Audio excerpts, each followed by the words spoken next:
One of the big issues appearing on many ballots, school levies. 108 school districts across the state have levies on the ballot, and that includes Parma City Schools, where residents will vote on an emergency operating levy that district leaders say is critical to avoid cuts and closures. Mike Holden joins us live this morning. And Mike, this district, Parma, has struggled with passing these school levies.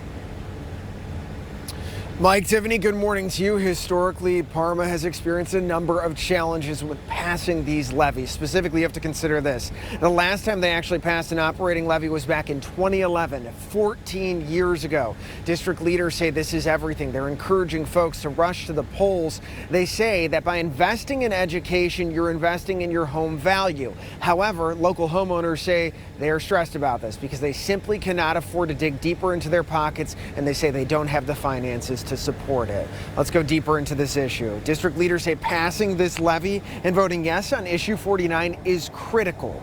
Parma City Schools is facing a serious financial shortfall, they say, caused by rising operational costs, flat state funding, and growing student needs. Parma Superintendent Dr. Scott Hunt says there have been some admitted challenges when it really comes to raising those operating dollars. This 10-year emergency operating levy, he says, could reverse the course.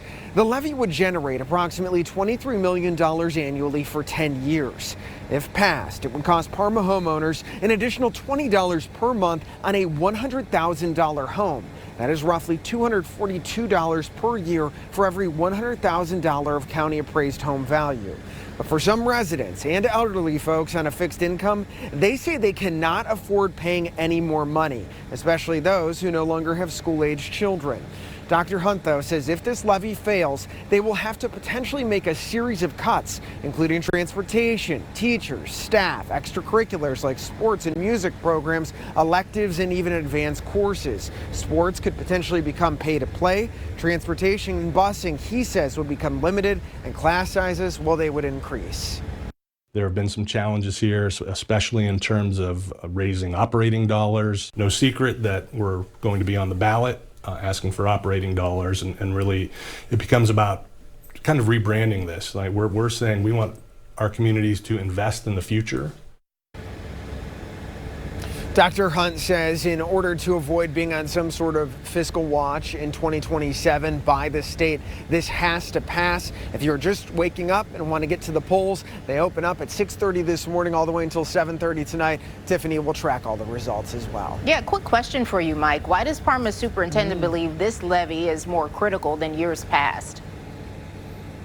It's really a last-ditch effort. There has been some recent changes. Our Morgan Trow reports that local and state lawmakers have agreed that levies will no longer be an option in the future. This is the last time they can vote on it. Beforehand, they'd put it back on the ballot right after it failed, but now it's like a last-ditch effort. So timing is everything, and it's more important than ever before. Yeah, probably why we're seeing so many on the ballot today.